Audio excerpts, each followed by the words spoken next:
Hey, it's Mark Ferguson with InvestFourMore, and I'm standing outside a house flip that is now done. I know the yard is not amazing, we'll talk about that. And we had some other major issues on this property as well that really slowed us down. We bought this one a while and had months of delays that we'll talk about why we had those delays, what happened.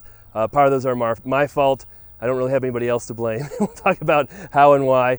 Of course, check out InvestFourMore.com for much more information on our flips, rentals, being an agent. And our 9 books on Amazon. We love it when you hit the like button and comment, so please keep doing that. And now let's get to this property and talk about what happened. So first off, you can see the yard is super overgrown. It's pretty green, but it's very overgrown. And we have a company set up to mow our yards for us, and we're not sure, well, we are sure now why it has been mowed. He said that it was always too wet to mow because we were running the sprinklers every time he came by. But we're scheduled to take pictures later today. So that's not very good for the listing. This is a house we bought from a wholesaler for, I believe it's $218,000, probably 6 to 8 months ago. It's been a while. And we'll have some before pictures and videos that we crop in here. But it used to be a different color. We painted the brick. It's almost a half-acre lot. And one nice thing about it is has well water for the yard, so we can get it green. Last time we came here, I think the yard was pretty brown. It's because the sprinklers weren't working right. We got those fixed. And then actually the very last time we were here, we talked about how much money it takes to flip a house. And I was in the backyard last week, but I didn't really go through the house all the way. And now it's completely done. So what happened here that caused our big delay? Well, we had a few things. First off, we just posted a video about contractor problems on one of our other houses. Well, this one also had contractor problems as well. And we'd used a fairly new contractor who had done a couple projects for us before this one, some smaller projects. And he started out okay, but then as things moved along, things stopped being as okay. And his work got a little slower, didn't quite get as good, the quality wasn't quite there, and we weren't sure how much he really knew what he was doing. He said he had tons of experience, done lots of work, but then we come out to find out he's asking our other contractors how to do a lot of stuff, or even hiring them to help him do stuff and paying them to help him. So that's not the end of the world. That's okay. We can work with that. But then what really got to us was he started talking crap about our other contractors, saying they weren't working hard, saying they're charging too little, which made him look bad because he wanted to charge more money. Just a lot of talking behind people's back, which isn't good, especially when we've worked with these guys for years.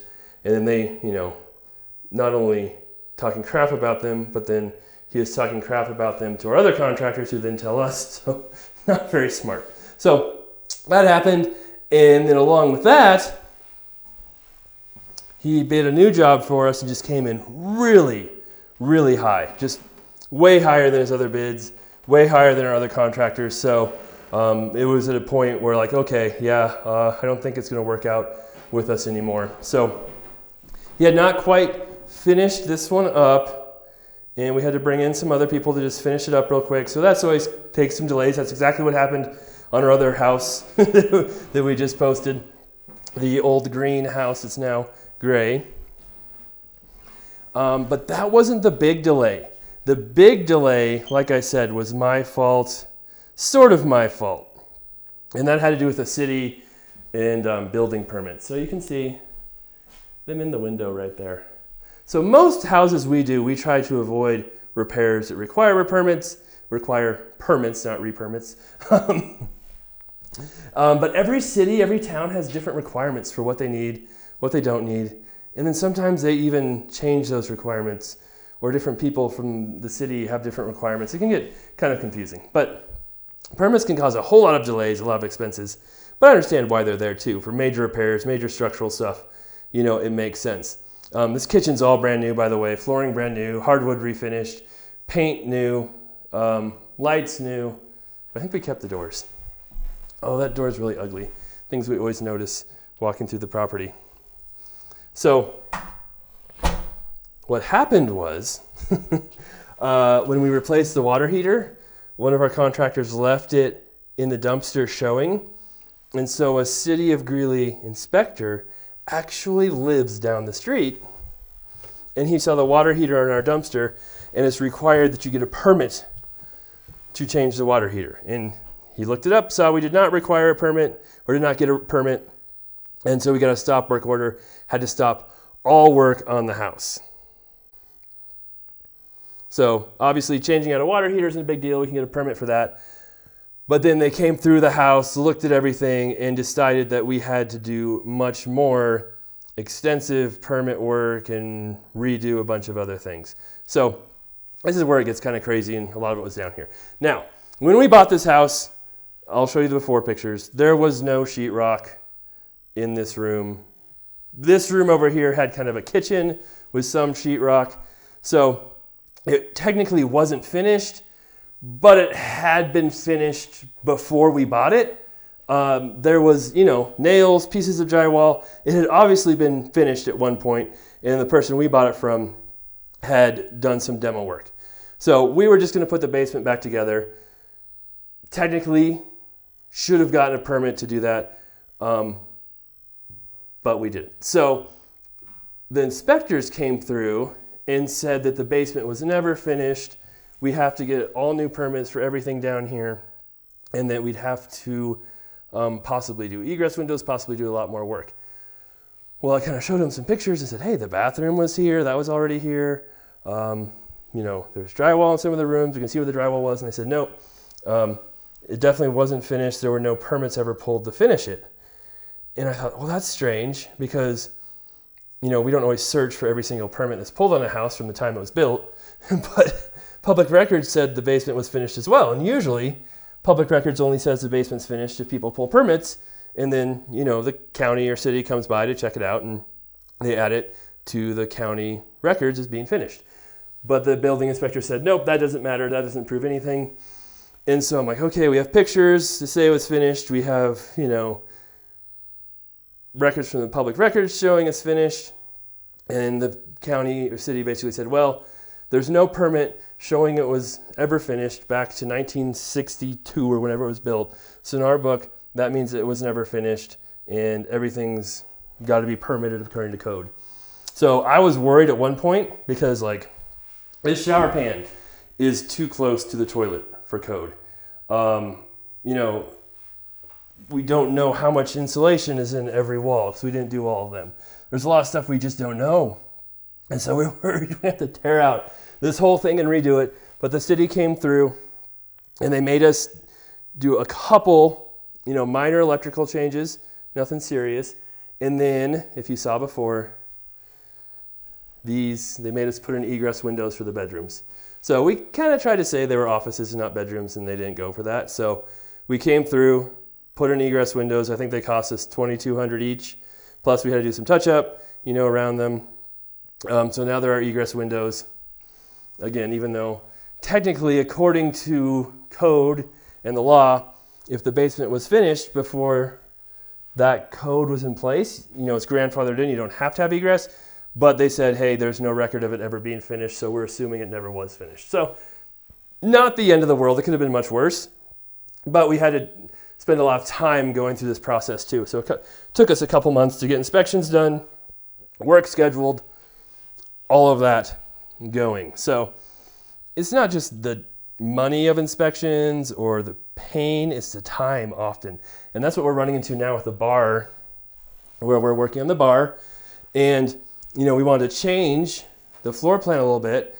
And as soon as we changed where the bar was, the city's like, oh, you've got to get an architect, you've got to get an engineer in here, do all this other stuff. And it took them 5 weeks to tell us that for building permits, and now we've got to wait another weeks and weeks for the engineers, and just adds so much time and money when you bring all that into it. And so anyway, we're done. The house is staged, it's all finished. We do need to get the yard mowed, and we've made it past that little problem here. Now we will check out the backyard and, of course, talk about the numbers too. And I think there's a few things. Like I said, we always see more stuff. The garage is really ugly, but we're in such a seller's market that the garage doesn't have to be pretty for the house to sell. I do think we need to move the chairs and random stuff in here that's still in here for some reason. This is another thing. The city said, hey, this little addition was never permitted. We have no recollection of it, and it's too close to, what was it? The electrical meter right there. So we thought, oh my God, are we gonna have to tear this entire addition off? But no, they didn't make us do that. They said they would let it slide. So they did work with us quite a bit. They didn't fine us. So again, wasn't the end of the world. And then we learned quite a few different things. So here's the backyard. Like I said, we paid $218 for it from a wholesaler. We probably spent $45,000 to $50,000 on repairs. We'll have another $25,000 to $30,000 in other costs, and it's probably worth over $400,000 right now.